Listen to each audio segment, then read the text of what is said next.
Hello everybody, welcome back to my channel, My Kinda Art, and for today's video, when it comes to drawing realistically like I do with pencil, and more specifically graphite pencil, here are the tools that I use all the time when I'm drawing in this style.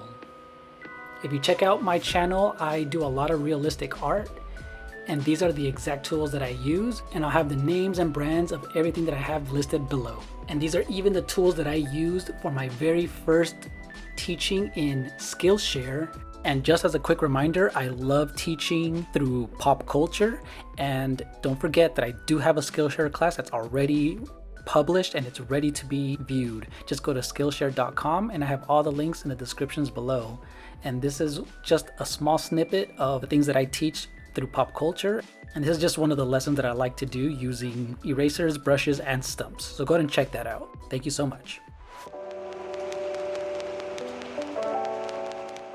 So what you see on screen are my art tools that I've been using for years at college and university.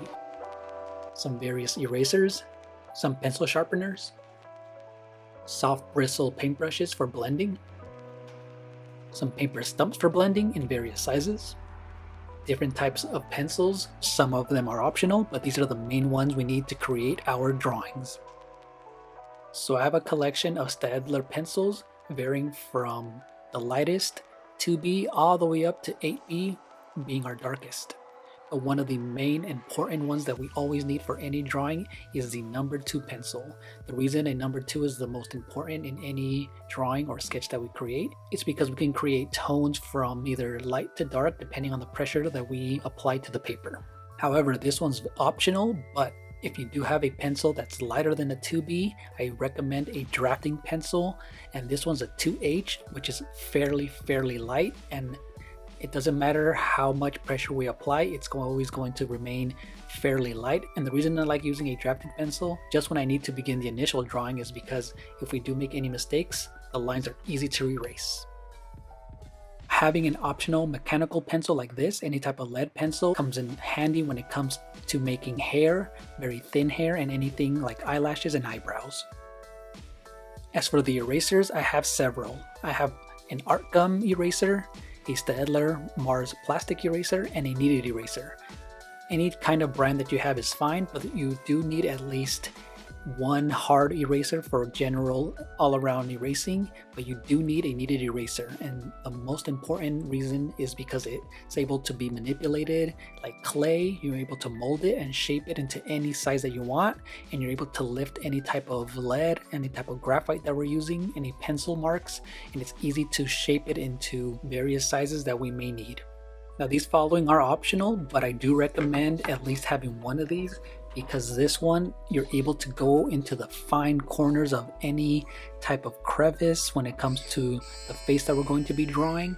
And this one is an electronic pencil eraser. This one can remove almost any type of dark marks and just reveal the pure white paper underneath.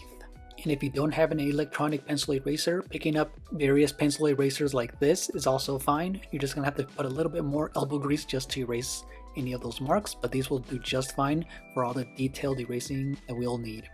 For the pencil sharpeners, make sure they're very sharp, and if you don't have any on hand, you can also use an X-Acto knife or a very sharp box cutter to get the job done. Now for our soft blending, for our skin tones, we're going to need soft bristle paintbrushes. Any that you have are fine, any type of acrylic or oil paintbrushes, as long as they're in various sizes. These are going to help us do the soft blending and the overall rendering of the drawing.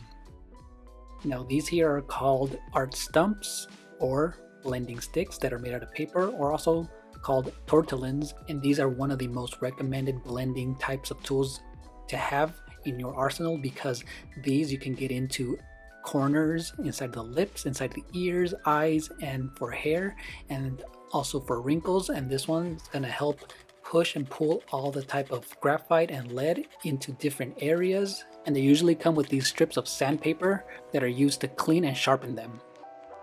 Now as for paper, make sure you have drawing paper that's thick enough to withstand a lot of the lead pencil that we're going to use, and also the erasing that we might also do. So this one, I had a huge Strathmore drawing pad that I just cut down into sizes, and you can do this in whatever size that you like. And finally, if you have just regular paper, or also what I recommend is tracing paper to put underneath your hand, so when you're drawing, you're not pushing or smudging pencil and graphite all over and making mistakes onto your drawing.